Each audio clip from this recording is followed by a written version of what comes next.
millones, que no es una cifra nada desdeñable para ser España. ¿Qué os motivó a impulsarlo? Y por precisamente lo que me estabas contando, ¿no? Esa posibilidad de los inversores de diversificar y no jugarse ahí, poner todos los huevos en la misma cesta. Exacto. Bueno, la reflexión, y esto fue junto a mi socio, Javier García, es queríamos hacer algo que realmente nos representara lo que pensábamos. Una cosa es la diversificación, evidentemente. Otra, que nos dimos cuenta que emprendiendo una empresa detrás de otra, gran parte de nuestro tiempo se iba a ir financiando una a una cada empresa. Cuando, en cambio, si teníamos ya el dinero por delante, solo teníamos que hacer ese trabajo una vez y después financiar a las otras. Entonces podíamos darle mucho más tiempo a las empresas. Pero también teníamos una idea de lo que nos gustaría que fuera. Primero, seguimos teniendo ese gen emprendedor, o sea que prácticamente todas las empresas, desde el mismo fondo, las emprendemos nosotros. También hay una particularidad que nos gustaba hacer, que era que no todo fuera desarrollo farmacéutico, también poner empresas industriales biotecnológicas, que pensamos que España es un país ideal para hacerlo, porque tenemos muy buena infraestructura, muy buena gente, y si tus clientes son todos de fuera, el 99% internacionales, realmente tienes una ventaja competitiva si tienes la mejor tecnología y puedes hacer industrial. Y después había otro punto que queríamos tener, es a veces nos quedábamos con la idea de que hacíamos un proyecto, desarrollábamos algo para los pacientes, pero a lo mejor no todos los pacientes tenían acceso a eso que habíamos desarrollado. Entonces nos quedaba esa pata coja y sí que lo queríamos ligar es el fondo a una fundación para que aquellos pacientes que no pudieran tener acceso, poder ayudarles a tener acceso un poco con los retornos que consiguiéramos. Uh-huh. Ahora habéis impulsado un segundo fondo de 75 millones, me comentabas antes, que, jolín, la cifra, ¿no? Así de ahí, o sea, quiero decir, denota el interés que hay por parte de los inversores a entrar en el fondo. Sí, de hecho, estamos muy contentos y sorprendidos, ¿no? El primer fondo fue en 2017, el poder haber levantado un segundo fondo, incluso más grande, y del apoyo de todos los inversores. O sea que en el fondo eso es fundamental, ¿no? Para poder seguir haciendo cosas. O sea que contentísimos de ahora. Bueno, ya está activo el fondo y hay muchas nuevas inversiones, o sea, poder seguir generando nuevos negocios.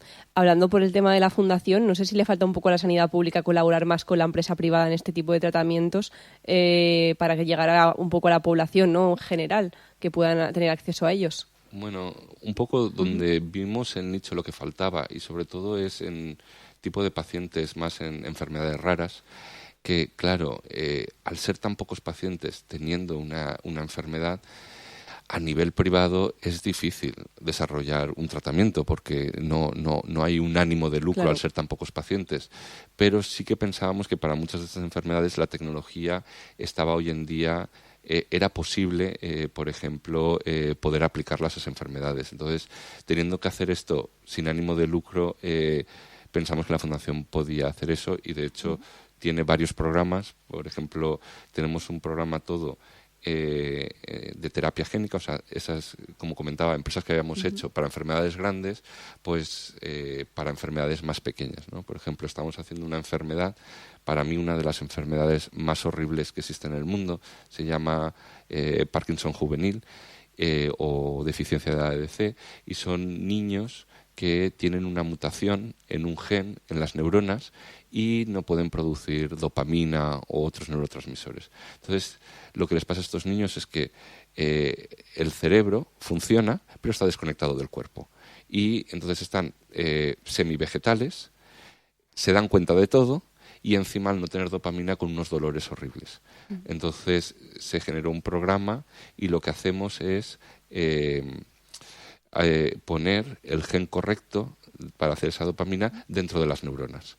Entonces es muy bonito ver cómo esos niños que están semivegetales con dolores dejan de tener esos dolores, empiezan a moverse, a hablar, a incluso ir a la piscina, empezar a ir al colegio. Entonces son cosas que la tecnología está ahí súper avanzadas, pero que, claro, esta enfermedad con 100 poco niños, era difícil que alguien lo desarrollará de otra manera. Entonces, llevaremos ya más de 12, 14 niños tratados. Estamos intentando tratar 3 niños cada mes hasta que podamos tratarlos a todos. Yo creo que es un poco esto lo que motiva, ¿no?, a seguir emprendiendo sin parar empresas relacionadas con la investigación y con el desarrollo de tratamientos, ¿no? El ver que puedes solucionar algo que es tan alucinante, ¿no?, para los que no estamos dentro de ese mundo.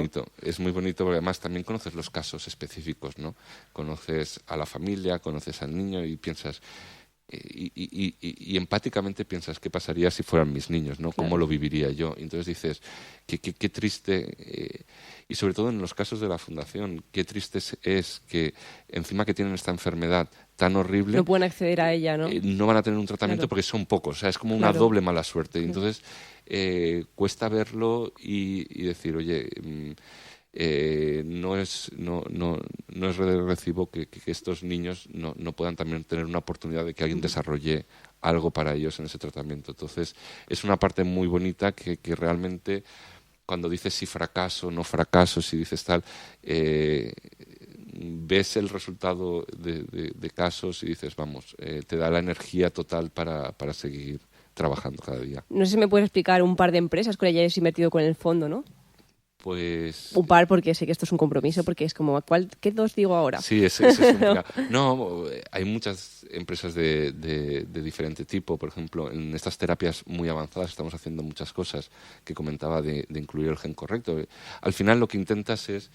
Hasta ahora la industria ha ido mucho a te doy una pastillita para intentar controlar el problema, pero el problema viene de que tienes una mutación y una pieza no funciona, ¿no? Entonces, si puedes poner la información de la pieza correcta, puedes solucionar mucho. Entonces, ahí hemos hecho desde empresas terapéuticas a fábricas para producirlo en diferentes sitios. Hemos hecho empresas, incluso hospitales. Hemos hecho el primer hospital de protones, que es un tipo de radioterapia con el grupo Quirón, y básicamente la fundación lo que hace es que niños que tengan tumores cerebrales nos los llevamos a tratar con esta tecnología. Hemos hecho de desarrollo en oncología varias, o sea, la verdad es que si vas sumando, hemos ido tocando muchos diferentes palos y de hecho incluso aquí en Valencia empresas y tecnologías que venían de centros de investigación muy muy interesantes. Hay una aquí, por ejemplo, que a mí me fascina, que viene del laboratorio de María Jesús Vicent en el Príncipe Felipe, que se llama PTS, está en el Parque Tecnológico y son los mejores en el mundo a la hora de hacer polímeros, mejorar tratamientos y demás. O sea que tenemos realmente un nivel de investigación muy grande y lo que hace falta es que la gente empiece a transferir esto y ponerlo en valor, no solo por un valor económico que hace falta en la economía, sino también por un valor a la sociedad, ¿no? Con todos los proyectos que tenéis 1000 cosas por delante, pero un poco cuál es el proyecto de futuro, ¿no? ¿Qué es lo que veis ahí que queréis avanzar y seguir haciendo? Hombre, tenemos a diferentes niveles. A nivel del fondo, pues ahora tenemos un fondo y tenemos muy claro todos los proyectos que queremos invertir, que creemos que pueden ayudar muchísimo. Con la fundación, más allá del Parkinson juvenil, hay otras enfermedades raras que estamos empezando a desarrollar nuevos fármacos como Niemann-Pick y yo creo que si seguimos teniendo la confianza y las cosas siguen yendo bien, pues poder seguir haciendo esto todo el tiempo posible, ¿no? Claro, y esta pregunta se la hago a todo el mundo, así que también te la hago a ti, que es ¿cuáles son los errores que no repetirías, ¿no? Un poco que le pueda servir a la gente de igual esto no lo hagas, hay que equivocarse, porque hay que equivocarse, pero ¿qué errores no cometerías en todo? O sea, de todo lo que has vivido hasta ahora, aquí no metería la gamba otra vez, porque era muy obvio igual, ¿no? Que no tenía que equivocarme aquí. La respuesta puede parecer la de siempre, Sí. ¿no? Uy, hay tantos que no sé cuál elegir Sí. y demás. Yo creo que, por ejemplo, la gente es muy importante. O sea, cometes muchos errores de contratar a gente que tú en el fondo dices, no lo tengo claro, pero mira qué currículum, mira qué tal. Entonces, Cuando final... no te da buena espina, mejor déjalo correr, ¿no? Es un Sí, poco... pero a veces es difícil porque Sí. te viene recomendado, porque tiene esa experiencia que estás buscando, qué tal, y algo te dice que no, pero tiras. Y entonces algo que he aprendido mucho es los ingleses se llama gut feeling, es como fiarte del instinto, ¿no? De la sintonía, igual que hay con la persona. Sí, entonces cada vez me dejo llevar mucho más por ese instinto de si va a funcionar o no. Entonces con la gente es muy importante. Después hemos hablado de infrafinanciación, eso es ponerte a un nivel, quiero decir, si haces el proyecto tienes que saber lo que va a ser el proyecto y poder hacerlo. Errores más, no lo sé. Tienes que pensar muy bien también tener muy claro los proyectos. Si funciona, no funciona antes de meterte, o sea, tienen que cumplir varias cosas. Entonces, por ejemplo, cosas que hacemos nosotros, pues antes de empezar un proyecto hablamos con todas las farmacéuticas para ver si eso tiene interés para ellos en el futuro o no. Lo que no me quiero encontrar es dentro de 5 años cuando tal... Que nadie digan, lo quiera. Claro. Pero esto te lo podría haber dicho yo desde el principio. Ya lo probamos en su día y no nos funcionó. Claro. ¿Para qué lo has vuelto a hacer? Entonces, hay tantísima información ahí fuera que creo que uno de los errores que siempre intentas evitar es que, oye, consigue toda esa información antes de tal. No cuesta nada tardar una semana más, pero conseguir toda esa información. Y hay muchísima gente que te va a dar esa información y tiene ganas de ayudar. O sea que pedir ayuda es clave. Ya por último, no sé si hace falta mejorar el contexto para emprender en investigación en España. Es a nivel fiscal, a nivel legislativo. Sí, ahí has tocado un punto que es más en nivel fiscal, ¿no? Uh-huh. Yo te diría que siempre se ha planteado mucho a partir de ayudas y demás, pero España es muy poco competitiva a nivel fiscal, o sea, y eso comparando pues con otros países de nuestro alrededor, o sea, Francia mismo, o sea, cualquier cosa que pongas en investigación a la empresa le devuelven en dinero contante en sonante un porcentaje muy grande. Entonces, claro, de hacerlo aquí a hacerlo al otro lado de la frontera te supone a lo mejor tener un 30 o un 40% más de dinero que hacerlo aquí, por un tema simplemente fiscal. Entonces, claro, eso hace que sea menos competitivo y puedes ir a Inglaterra, puedes ir a muchos países. Entonces, se podría, más que poner más dinero en esta parte, realmente reestructurando a nivel fiscal, podrías hacer que muchísima más gente invirtiera. Una ley de mecenazgo, uh-huh. Quien invierte en estas empresas que realmente se puedan deducir en declaración de renta, porque son empresas de alto riesgo, de innovación, y las está apoyando muchísimos business angels, por ejemplo, que aquí en Valencia tenemos muchísimos, uh-huh. Y eso debería tener una repercusión también a ellos y valorarse todo ese esfuerzo que están haciendo en innovación. Pero poco a poco se van viendo también otras cosas, ¿no? Financiación por parte de las... antiguamente los organismos públicos financiaban más a las empresas sin realmente un escrutinio si esa era buena o no era buena, era casi un café para todos. Ahora han cambiado a un modelo más de vamos a darle el dinero a inversores profesionales que se jueguen su propio dinero. O sea, está el programa, por ejemplo, del IVF uh-huh. para fondos que ha salido, que me parece muy importante para aumentar la inversión aquí. Han aparecido otras plataformas, por ejemplo en Valencia el AVI, ¿no? La Agencia Valenciana de Innovación, intentando centralizar. Se va mejorando.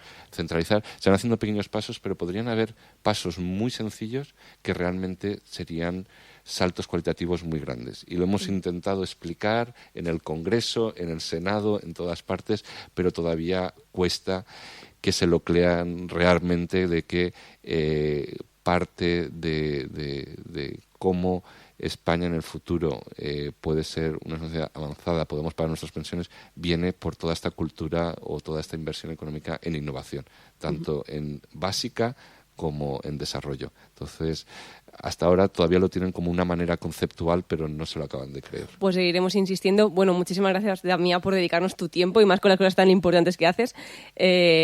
Nada.